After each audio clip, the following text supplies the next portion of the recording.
today we are going to start a new story.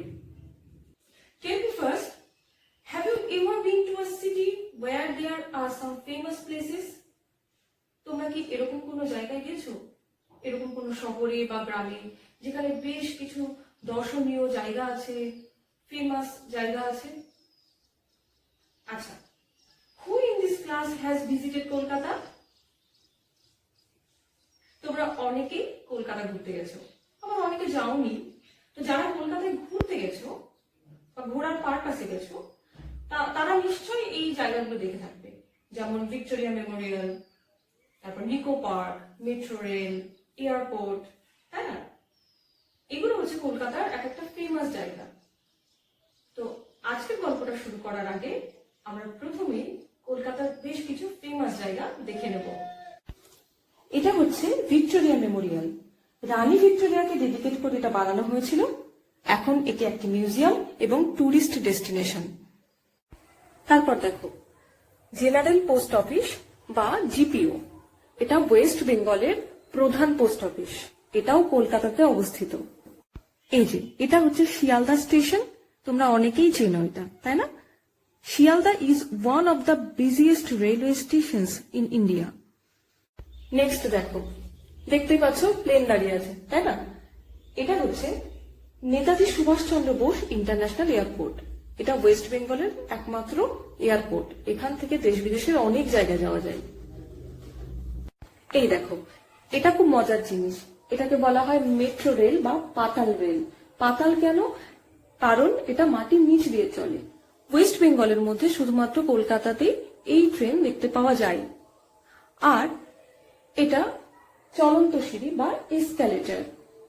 চলন্ত বলা হয় কারণ এই সিঁড়ি একাই চলে, শুধুমাত্র উঠে দাঁড়িয়ে থাকতে হবে। তোমরা এবার একদম ফার্স্ট পেজে চলে এসো। Match the pictures with their names. দেখো এই কলামে কিছু ছবি দেওয়া আছে, আর বি কলামে তার নাম দেওয়া আছে, কিন্তু উল্টো পাল্টা করে দেওয়া আছে, পাশাপাশি ঠিকঠাক করে দেওয়া নেই। তোমাদের এই ছবিগুলোকে আইডেন্টিফাই করতে হবে আর তার নামের সাথে ম্যাচ করাতে হবে বি কলামকে, তাই তো?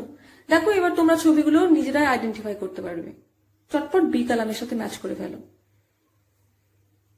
আচ্ছা, তোমাদের সাথে কি এরকম কখনো হয়েছে যে তুমি স্বপ্নের মধ্যে দেখছো ঘুরতে গেছো কোনো পাহাড়ে বা সমুদ্রে? আমার সাথে কিন্তু এরকম মাঝে মধ্যে হয়, অ্যাজ এ লাভ ইজ। তো আজকে আমাদের গল্পটা এরকমই একটা গল্প, about a sweet little girl and her a dream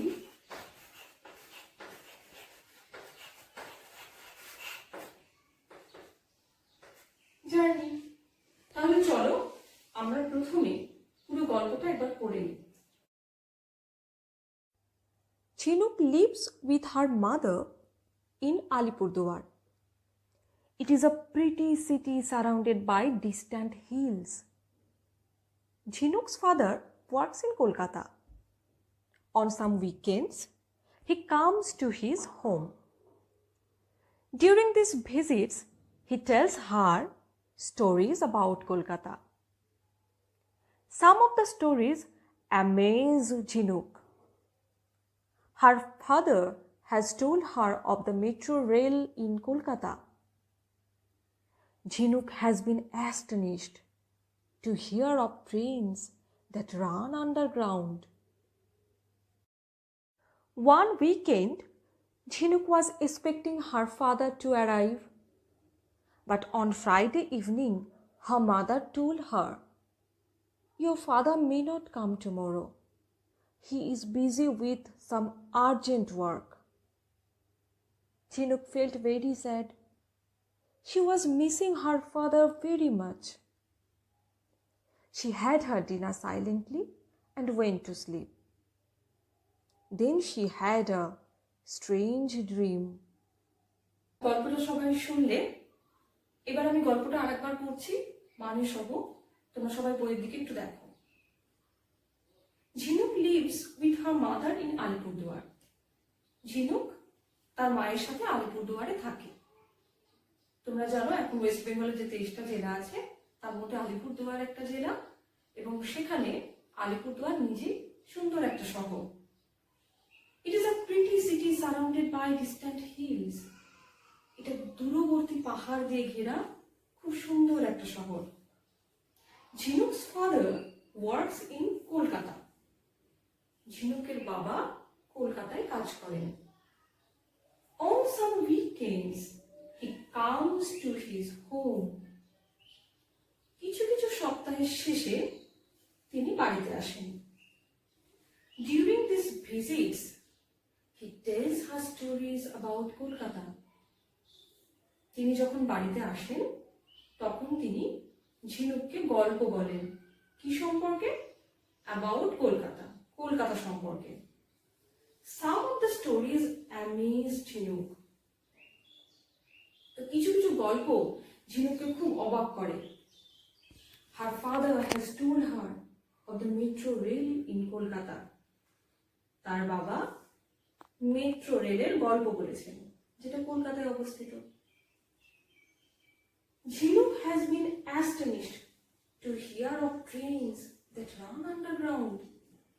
ঝিনুক তো এটা শুনে খুব অবাক হয়, হতভম্ব হয়ে যায় যে ট্রেন মাটির নিচ দিয়ে চলে।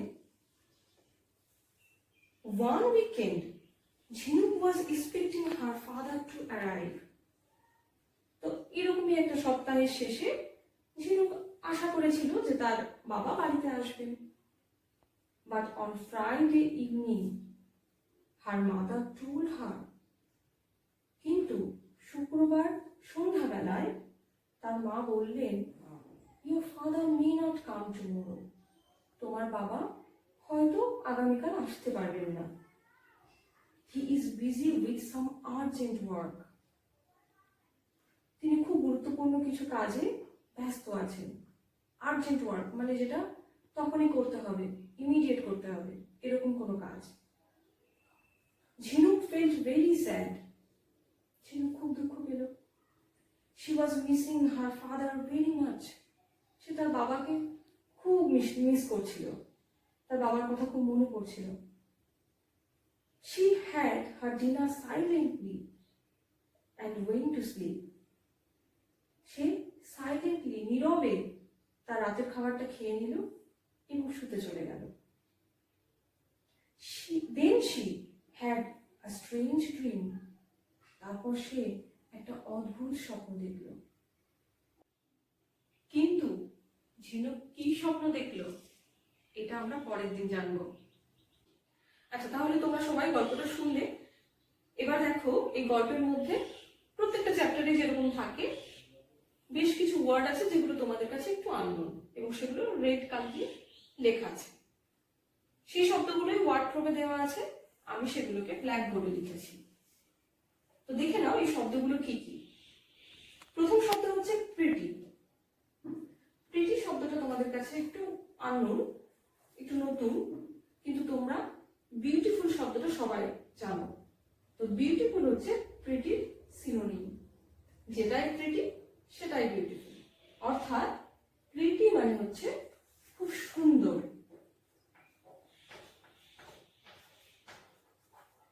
তাহলে আলিপুরদুয়ার হচ্ছে একটা খুব সুন্দর শহর, প্রিটি সিটি।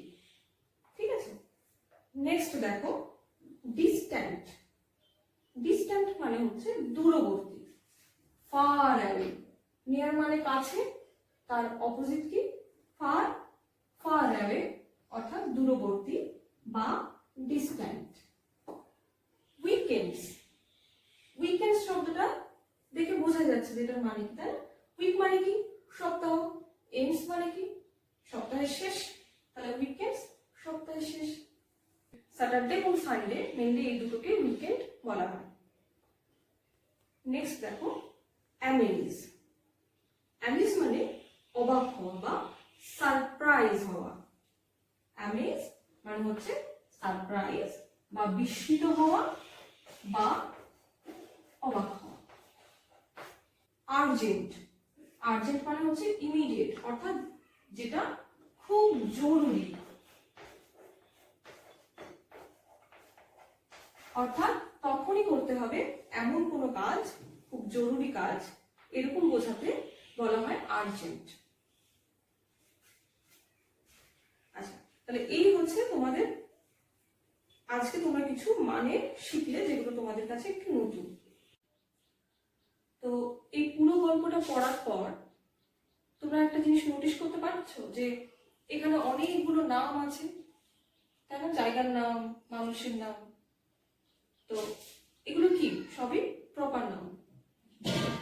আমি এখানে দুটো প্রপার নাউন লিখেছি, ঝিনুক এবং কলকাতা।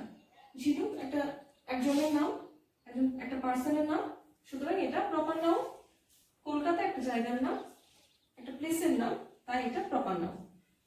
এবার তোমাদের কাজ হচ্ছে এই পাতা এবং এই পাতা মিলে যত প্রপার নাউন আছে সেগুলোকে আইডেন্টিফাই করে চটপট লিখে ফেলা।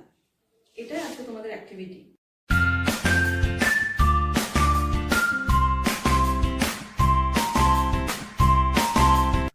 তাহলে আজকে এ পর্যন্তই থাক। তবে যাওয়ার আগে একটা ছোট্ট ওয়ার্ড পেজ